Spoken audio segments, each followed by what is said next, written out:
What's up guys, Matt here coming to you from Laidlaw, Harley-Davidson. So today we're going to be doing a review on the 2024 Breakout. Now the Breakout was first introduced back into the lineup last year in the 23 model year. They made a couple changes. They put the 117 motor in there, up from the 114. They slapped the 5-gallon fuel tank on there, up from the 3.5 gallon. Here in North America, we went 2 or 3 years without any Breakouts, which is kind of surprising to me because the Breakout has always kind of remained one of those, above average in popularity models, at least in Southern California. But it is back now for a second year since the reintroduction in the 23 model year. And as many of you guys know, the Breakout is kind of your factory chopper, fat tire muscle cruiser. So we're gonna take it out and we're gonna talk you guys through it and give you guys our opinion and make our recommendations at the end. All right guys, let me walk you through this 2024 model year white onyx pearl Breakout. So the white onyx pearl is a brand new color for the 24 model year, and there's something about white and chrome that just I think looks really, really good. I've got 3 of the 5 colors here that I'll be showing you, and the other 2, the alpine green and the blue burst, I'll be jumping online and showing you those. But like I've said before guys, if you've been watching my videos before, you're not going to get a whole lot of new information here, but I am going to confirm a lot of what has been the same since last year. So you've got these impeller roulette style wheels on here, big old 21-inch wheel in the front. You got an 18-inch wheel in the rear, and one of the main distinguishing characteristics about the Breakout is the big old fat 240 millimeter tire back there. That's kind of one of the main signature traits of a fat tire chopper, which is the style that the Breakout really goes for. The fat tire chopper is a style that became really popular in the early 2000s. If you guys want a little bit more history on where this style originated from, you can check out my 2023 model year Breakout review that I did, and I go into kind of the history and some of the main players and influencers in the industry at the time, like Jesse James and the Tuttle family and some of the custom bikes that they were building. I know Harley-Davidson took note, and funny enough, Honda actually took note as well. The only other factory belt chopper that I can think of is a Honda Fury. There's really no other major motorcycle manufacturer that builds a fat tire chopper like these bikes, and I think it's kind of interesting that Honda happens to be one of them. However, I say it's surprising, but at the same time not surprising, because choppers and just custom Harleys are actually extremely popular over in Japan. In fact, Japan probably has some of the best custom chopper builders in the world. But for me personally, just by having that Honda badge on the side of a chopper, it's kind of an oxymoron for me, but I think the Honda Fury is about $10,000 less. Anyways, let's get back to the Breakout. Another really big priority in the fat tire chopper scene of the early 2000s era is power. So Harley-Davidson put its largest Milwaukee-Eight engine in the Breakout. It's the 117 cubic inch Milwaukee-Eight, puts out 101 horsepower and 123 foot-pounds of torque. And of course, it wouldn't be a fat tire chopper if it didn't have a bit of a rake on the front end. So the Breakout is the only bike in Harley-Davidson's Softail family that has a 34-degree rake in the front end. And a lot of the early 2000s choppers have even longer forks and are even more raked out. But once you start to go too extreme, you really start to compromise the handling of the bike, and then the turning radius just gets to be ridiculous. And so Harley-Davidson made it dramatic, made it noticeable, but still retained the rideability and the practicality of the motorcycle. Speaking of the front and the front forks, you've got a 21-inch wheel in the front, which looks really good. Like I said, it's kind of like a roulette style wheel up front, contrast cut with the chrome and the black. The Breakout also puts you in the clamshell style, like stretched out attitude stance. So you've got forward controls on this motorcycle, and you've got like a drag bar, it's like a straight bar style as well, which is just another styling point that really emulates the early 2000s era fat tire chopper look. So Harley-Davidson has done a really good job at emulating and replicating that style, but in a way that isn't too crazy where it's going to be overly uncomfortable or super impractical like a lot of those old days choppers were. And of course, the Breakout is on the Softail chassis, which is by far the most suiting chassis for this bike, much because it has hidden rear suspension. You've got the monoshock underneath the seat, and so you wouldn't want to cover up that beautiful 18-inch wheel in the rear. And of course, it gives it that hardtail look, which is definitely the look that you're going for when you're making a fat tire chopper. You You've got kind of a minimalist seat on here. The priority is definitely style, and so it's low profile. You've got some nice detail work in there where you've got like a center strip that's like a perforated leather, beautiful chrome Harley-Davidson badging on there. You've got a small little passenger pillion on there. This is definitely not your long haul bike. You do have the external knob for the preload and the rear shock, so it's easy to adjust that and dial it in for your passenger weight. This, by the way, guys, is a very underutilized feature. I think if people really just took 20 minutes and learned how to use it and learn how to dial it in correctly, your ride comfort would be significantly better. But I think a lot of people just forget about it and just ride the bike and don't worry about the preload. So of course, a fat tire chopper style bike wouldn't be complete without all the chrome. So the Breakout definitely uses every ounce of chrome that it can. You've got a lot of the wrinkled black textures and surfaces throughout the bike as well. But places like the heads, the air cleaner, the cam timer cover, the primary, the top of the forks, the bars, you just got a lot of chrome throughout, the rear fender struts, and then they contrast it nicely with the black throughout the bike. So gauges are very simple as well. Harley-Davidson uses their small little LCD screen on the top of the risers there. And the style that the Breakout is going for, you definitely do not want some big fat screen. A lot of the custom built fat tire chopper bikes of the early 2000s hardly had even a speedometer. It was kind of like less is more. And so you get a lot of information packed in this little LCD screen. This is much like the screen that we've seen on the Street Bob and now on the Lowrider ST, where you got like your fuel gauge, your speedometer, your trip meters, your odometer. And there's a small little screen below that that gives you like your neutral indicator, your turn signal indicators, things like that. You do have cruise control as a standard option on the Breakout now. And the traction control feature that was introduced last year as a $200 upgrade is now a standard feature on the Breakout. On the last video that I posted, I went into a lot of detail on the pricing of the 24 model year so far. Of course, we don't have all of the bikes yet. The official 24 model year launch will happen on the 24th of this month in January. And so we don't have the full picture yet of the entire lineup, but I did cover a lot of the pricing and the price differences on the bikes that we do have thus far. And the Breakouts, if you compare the base color, which is now billiard gray, if you compare that color to the vivid black of last year, which was the base color last year, the Breakout has gone up $550 this year. So it is one of the few bikes in the Softail family that did go up in price this year.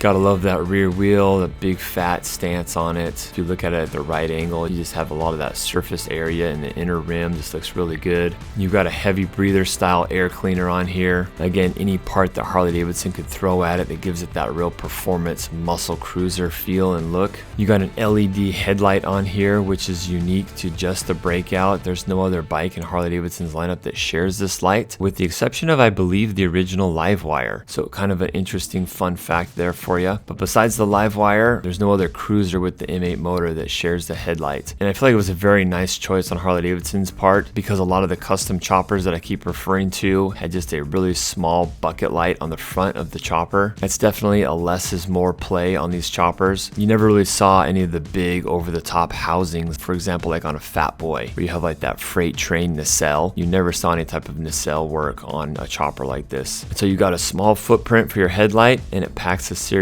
punch being LED. In the tail end, again, it's just another minimalist play where you don't have any big tail light. You just have two bullet turn signals where everything's integrated into those two turn signals. Your brake lights, your running lights, and your turn signals. You got a chopped fender back there, of course, so you can see as much of that fat tire as possible. Because of the forward controls and the drag bars on this motorcycle, it does stretch you out a little bit more, so you probably have to be a little bit more on the taller side to be comfortable on this motorcycle. I think even guys that are on the shorter end of the 5-foot range can still ride it just fine, but I think to be comfortable on it, you're probably going to want to be somewhere in like the 5'8", 5'9", 5'10" range, right around there. Most of the third-person shots that I have are of Mickey riding the Breakout, and I want to say he is like 6'2" or something like that. And he looks good on the bike, but you don't have to be 6'2" to ride this thing. I think probably the perfect height where you're going to look the best proportionately is probably right around 6 foot, 5'11" on this bike. I'm not going to jump into available accessories too much on this video. I did jump into that quite a bit in detail on my 23 model year review of the Breakout when it was first reintroduced. I would encourage you guys to go check out that video if you wanted to see some of like the core accessories that are made for the Breakout. In a nutshell, guys, the Breakout isn't a bike that you buy to really transform too much, in my opinion. Yeah, you can throw saddlebags on there. Harley-Davidson does make a couple different bag options, which work nice, but very rarely do I ever see someone buying a factory chopper motorcycle like the Breakout and outfitting it for long haul type of riding. This is an attitude bike that you get out there, you rip around, maybe throw some exhaust on it. The Breakout is definitely an attitude play and a style play. And I will say that this style is pretty much timeless. Even people that are just coming into the Harley-Davidson world or don't really know much about motorcycles at all, that are just looking at bikes, can really appreciate this fat tire chopper style, because there's just something about it that's just innately American and just screams custom cruiser. So going back to the accessories, yes, you can get the windshield, yes, you can get bags, yes, you can put a sissy bar on the back of this bike, but the passenger backrests are the smaller ones that are just off the top of the rear fender. They don't offer a lot of real comfort and support. The windshield, in my opinion, just really takes away from the look,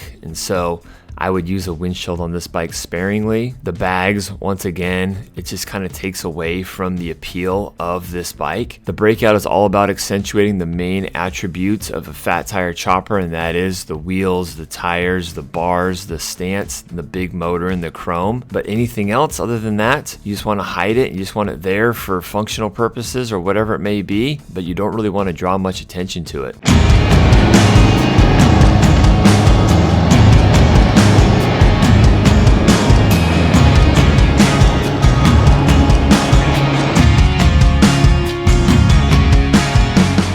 So initial thoughts just getting off the bike, Mickey. Style points, all the style points, man. This thing is it's really nice to look at. I like this color. You know, since they brought the Breakout back last year, I think last year we did this video, very similar video, and we had an older model, the older Softail, which was a stark difference between that older chassis and this newer chassis. I'm not mad at this new chassis. I don't expect it to do what the Lowrider S can do, but it's an enjoyable ride, man. I drug my heels a little bit on some of the turns, but it's not a bear to ride. It's not uncomfortable to ride at all. I think the seat is really nice. Like, honestly, the seat is one of the first things I changed on a bike, but I like the seat. I'm leaning forward a little bit for the bars, but that's just an ergonomic thing. That's very subjective to you and your body type. I love the forwards on here. My knee doesn't hit the air cleaner. People say that about my bike too, and I don't get that. So the wheel size, the 240 rear, 21-inch front with a little bit of rake on it, it does make a difference. You can feel the difference. If you were to Pepsi challenge two bikes right next to each other, one's a lowrider and one's this, you're absolutely gonna feel the difference. But it's kind of like getting in your mom's car, and it's like weird at first, but once you adjust the seats and the mirrors and stuff, it feels fine. It feels like a motorcycle, you know? It was definitely fun to ride. I love the styling here, what you're looking at in the cockpit. I love the way the dash looks, that it says Breakout on there, 1903. I like the slim down gauge on here. I like that it has a 5-gallon tank. I think with this bike, you don't really need a 5-gallon tank. This is more of a boulevard cruiser that I would take maybe on a road trip once a year or something like that. But for me, if this was my bike, this would probably be my third bike. Like, I'd have my bagger, I'd have my classic FXR, and then I'd have something cool like this that would be a fun bike. I would ride it once a week. I would take it out to bike shows and do stuff like that. But a lot of fun to ride. Obviously, the beauty points has a lot of charm as far as the beauty points. Like, this is the bike you want to open your garage to, and this is the bike you want to walk out to in the parking lot for sure. The 117 motor, I love it. I just bought one because I love it. And in this thing, with it being a little bit lighter, you can tell, man, the 117, it should be in every bike. Let's just be honest, because it really makes the ride that much more enjoyable when you have access to power. The more access to power you have, the more fun you can have. And that's not necessarily that you're going to use it every second that you're on the bike, but it's really nice to have that. You never feel underpowered on this thing, and to turn this big ass tire, you definitely want it. Who I think this bike is for is probably the guy that came in looking for this bike, saw this bike online, has always loved the Breakout, likes that fat tire chopper look.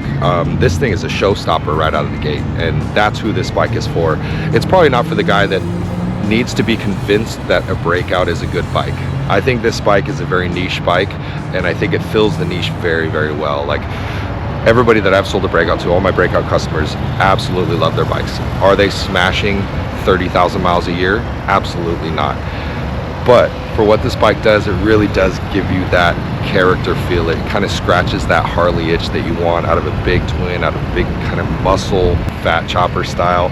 I don't think it's ever gone out of style. I think it's still in style for that community, and I think Harley's knocked it out of the park with this bike. It looks beautiful, it rides great, the 117 is amazing, and the fit and finish on it's beautiful.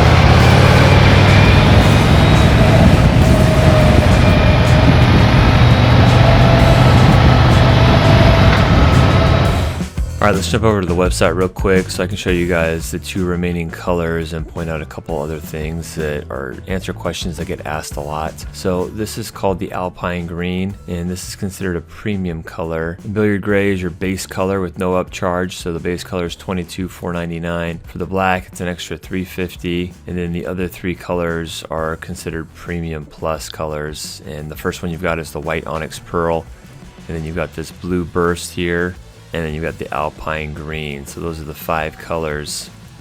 So the running order weight of the bike is 683 pounds, which is pretty much in the normal range for a Softail Harley-Davidson. The wheels are a 26-spoke cast aluminum wheel. ABS is standard on all the Breakouts now, and then like I mentioned earlier, that traction control that was an option last year for $200 is now just included in the price. 4-piston fixed in the front, 2-piston floating in the rear. Here's your torque, rated at 123 foot-pounds of torque, and horsepower is 101 horsepower at 4,750 RPM. Fuel economy is rated at 47 miles per gallon. Usually in real world circumstances, I usually get around 40 or low 40s. Sometimes people ask me, okay, how many miles do I get per tank? On these bikes, Softails with a 5-gallon fuel tank, you're gonna get probably about 180 miles. Most people fill up at about 160 miles or so. But that's about it for the Breakout, guys. Pretty straightforward. Delivers the fat tire chopper look from the factory. Really high caliber fit and finish on everything like Mickey mentioned earlier. Big wheels, big motor, stretched out aggressive stance. Just an overall great looking motorcycle. I think a lot of people would argue that the Breakout is probably one of, if not the coolest motorcycle straight from the factory out of the box. It does deliver a rad style that is intended to turn heads, that's for sure.